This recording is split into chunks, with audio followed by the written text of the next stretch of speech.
Hi friends, good morning.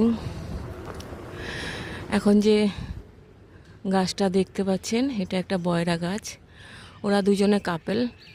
ওরা ওখানে খাওয়া দাওয়া হয়ে গেছে। এখন যেহেতু সূর্যের রোদ্দুর এসছে, সূর্যদেব এসে গেছেন, সেই জন্য ওরা এখন চুপ করে বসে বসে রোদ্দুর পোয়াচ্ছে। তো আমি একটা গল্প বলি এখানে। জগন্নাথ দেব হনুমানকে বেঁধে রেখেছেন লোহার শিকল দিয়ে। কেন বেঁধেছেন?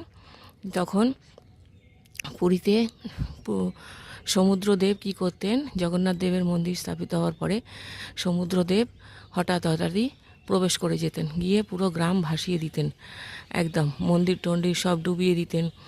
তো তখন জগন্নাথ দেব কী করলেন, হনুমানজিকে আহ্বান করলেন। হনুমানজিকে বললেন যে এটা রোকা যায় না, এরকম মানুষের দুঃখ দুর্দশা নেমে আসছে। তো তখন হনুমানজি বললেন, এই আমার কি কাজ, এ তো পবনদেবের কাজ। ঝড় ওঠে, তুফান হয়, সেই তুফানেই সমুদ্রদেব প্রবেশ করে যায়। তো তখন জগন্নাথ দেব রিকোয়েস্ট করলেন যে ওনাকে, যে তুমি দেখো। তো উনি তখন পবনদেব মানে ওনার বাবাকে বললেন। তো ওনার বাবা বললেন যে ঠিক আছে, আমি এবার থেকে মন্দিরের উল্টো দিকে বইব, মন্দিরের দিকে ধাবিত হব না। তো সেই জন্য এখনও পর্যন্ত মন্দিরের আর কি সমুদ্রের হাওয়া বা গর্জন প্রবেশ করে না। কিন্তু এর পিছনে আর একটা গল্প। একবার দেখুন ও কিরম মাথায় হাত দিয়ে বসে বসে ঘুমাচ্ছে, আর ওর পাশে যে থোকাটা আছে দেখতে পাচ্ছেন, ওইটাই বয়রা ফল। তো একবার কি হলো, তখন জগন্নাথ মন্দিরে হনুমান দেব বললেন যে ঠিক আছে, আমি পাহারায় থাকবো, সমুদ্রদেব আর আপনার কাছে উঠবে না, আসবে না।